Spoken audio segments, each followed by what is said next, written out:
many people can't sleep today. No. They really suffer from bad sleep. What do you think? How does it relate to the wireless society and technology and so? Yes, we really have a sleeping problem epidemic in the Western world of today. I think this problem is the same in Sweden as in other European countries and in the USA. The statistics say that the sleeping problems are increasing, and they are increasing to levels we have never seen before in our society. There are some studies showing that nearly 50% of the Swedish population have sleeping problems today. And the tragedy of all this is that the young generation, the teenagers and children, are increasingly also having sleeping problems. This part of the population that normally should sleep as good. You sleep the best in your life when you're young and a child. And today many children and teenagers have sleeping problems. And the tragedy is that when the sleeping problems and the increasing problem of this is discussed in the media, they never talk about the wireless technology as a big cause of this problem. And still the sleeping problem curve is the same. It coincidences with the increase in the wireless technology radiation. And we have a large amount of studies showing that the sleeping hormone melatonin is negatively affected by radio frequency and microwave radiation. And we also have a lot of studies from laboratories showing that the brain's electrical activity is influenced also by this radiation. So we know from the science that this radiation can have huge impacts on sleep.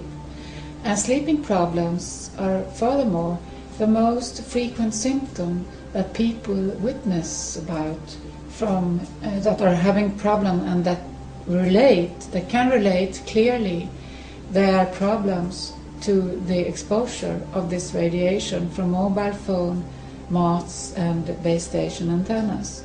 So there is clearly a connection.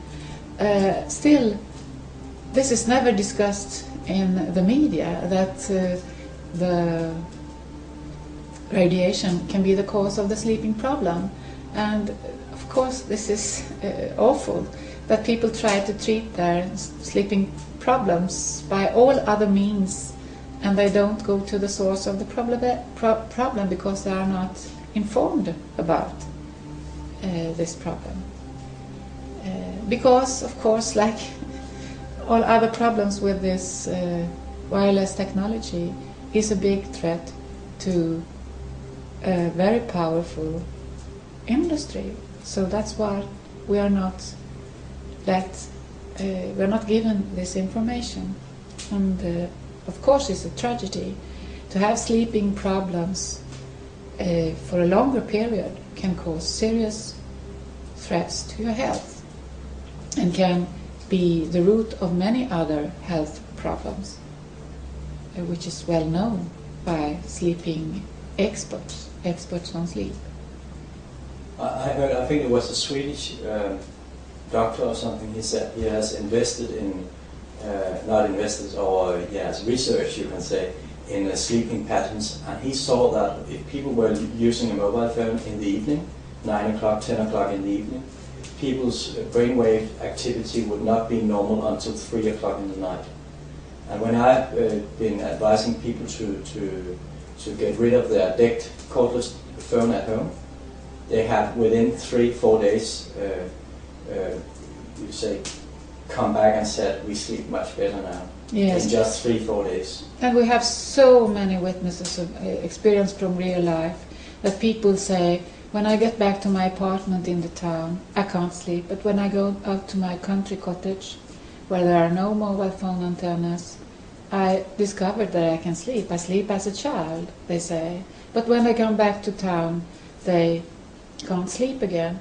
And this is the way many people have discovered that the mobile phone antennas or the DECT phone is the cause of their sleeping problems, by experiencing, by cutting off the exposure, and then they can sleep again. So, of course, this is a tragedy that so many people, and especially the children and the teenagers who are having sleeping problems, are not informed that this can be the problem, and instead you give them sleeping pills.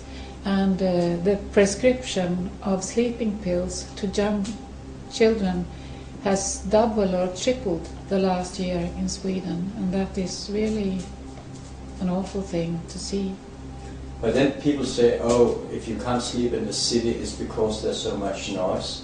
But then again, if we use this kind of microwave detector that actually transform what we cannot hear with our ears, so we can hear what noise it really is, then we get it again, that the microwaves are making a noise, you can say, or the influence it does is really heavy. Yes, by the microwave detector you can easily check the level of the radiation from the wireless technology in your home. So that is an instrument I recommend everybody to get. I consider the microwave detector to be an indispensable tool for everybody to have in their home, to be able to check what radiation levels you're exposed to, because this can change from one day to another. If you have a neighbor who installs a wireless network, computer network, or a wireless telephone, or if a mobile phone antenna is raised in your neighborhood, you have the possibility to check and to be aware of what you are exposed to.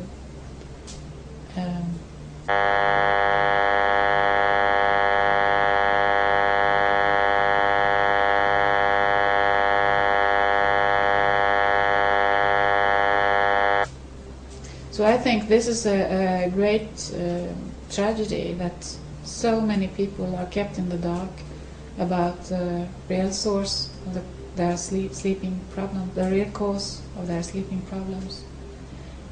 So I recommend all people to check the facts for themselves, and if they do, they can clearly see that this radiation is negatively affecting the sleep, and that this has been warned from credible and very well-informed scientists for many years now.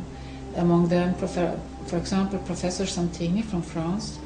He said already in 2003 that it was perfectly shown, it was proved scientifically, that this radiation negatively affects the sleep, and the radiation from mobile phone antennas in your neighborhood. Okay, then we can just say that when people take care of their wireless technology and get rid of it, then they can go back to sleep again. Yes, normally if they don't have a mobile phone antennas in the neighborhood, which is more difficult, but then at least that perhaps they can try to move to another place, or to reduce it by putting up some shielding material in the area where they sleep. And if people who have done this, they have discovered that they can start to sleep again.